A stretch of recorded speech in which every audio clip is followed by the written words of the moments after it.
Hello, everybody. This is attorney Jesus Martinez. I know it's been a while.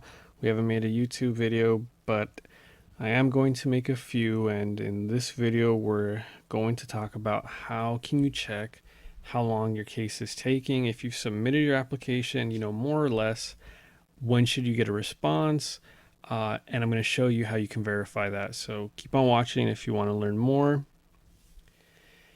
I already have the information populated, so you can go on, Firefox or Chrome, type in U.S. case processing times.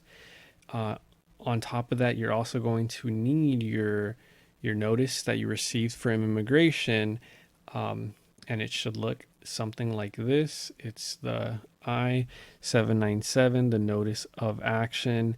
And pretty much whenever you submit any immigration application, it may take, a few days, it may take a few weeks, in some cases, especially right now with COVID, a few months. But once you receive this, it has your receipt number, the day they received it, the priority date, the date that they sent you the notice, your information here, where you live, your address. It has, your name. If you have an A number, it's going to be listed here in small writing, but it'll be there, and it'll say what kind of case this is for. I mean, this is just one I found on Google, but depending upon each case, it's going to have different information for the case type. I mean, not everyone watching this video has submitted an I-539.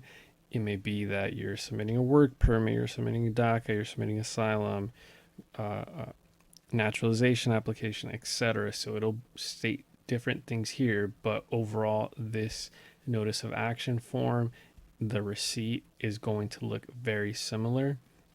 And the reason I pull this up, I mean, all this right here, the priority date, receipt number, it all has different information. But the reason that I want to pull this up is for the information right here. So, this will tell you what service center, what office has your application right here on this one. It's the California Service Center. There's different ones, different applications are processed by different service centers. So, to find that out, you can go to the USCIS website and you can figure that out. But what I'm just concerned about is what service center. And once we have that, so we go to the processing times, we go to that website, and then from there, it's pretty straightforward. It states check your case processing times. So you are going to get your form number, and even if you don't know what application kind it is, I mean, most likely you do, but if you don't know the exact form number, go to your notice of action form, and it's going to be right here on the top. And once you have that, you go here onto the web page, and then you find that form. Once you have that, you're going to select it, and the information for each different form type is different. But let's say for a 601A, there's only two options, either Nebraska or Potomac, however you say it, but you click the one that applies to you. If Nebraska Service Center is processing your application, it's going to say Nebraska. If it's Potomac, it's going to stay right here. And once you have that, you get the processing times. And, you're forewarned, this is just estimates. It's not for sure 100% accurate, but it just gives you, a general idea as to how long this is going to take. And that's helpful because, if you submitted your application, I mean, you may be wondering, oh, dang, how long is this going to take? When can I get a notice? And you're freaking out. You haven't heard anything. It's helpful to go here because it'll give you, a timeline as to when USCIS is going to adjudicate, when they're going to process, when they're going to review your application.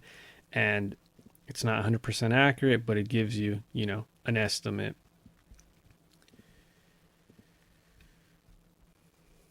You can also go to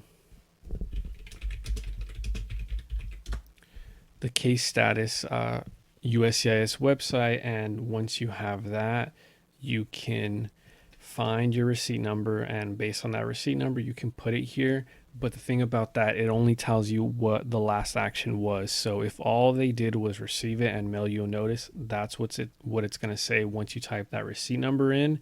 It's not going to tell you we are going to take this long to process your case. This case status online doesn't provide that information. This web page does. I mean, I guess if you think about it, this is like just the more general.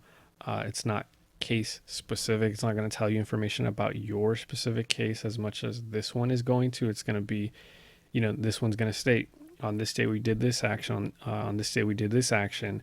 And also with the case status online, it's not going to provide you like a ledger, a list saying on January we did this, on February we did this, on March we did this. It's just the most recent thing that they did. If you want to get, every update, you could create a USCIS website, and from there, linking your case, you will be able to get the updates. I mean, you also have to keep in mind they're going to send you the receipts for any changes, any notices, anything, any updates on your case. So, I mean, there's also that. But if you also want to see it electronically and you want to get the updates as soon as they happen, it likely, what would help you is getting the USCIS account login. So yeah, I mean, with the case processing times, just find your form application and put the information that applies to you. I mean, for naturalization applications, find the office that is controlling, managing your case, basically the USCIS office within your jurisdiction, and then based on that, you'll be able to see how long they're taking. Different offices have different times, so just be mindful of that. If you learned something from this video, if you found it helpful, please let me know by hitting that like button. If this video was not helpful and it did not help you, let me know by hitting that thumbs down button. Thank you, and God bless you, and have a great day. Bye-bye.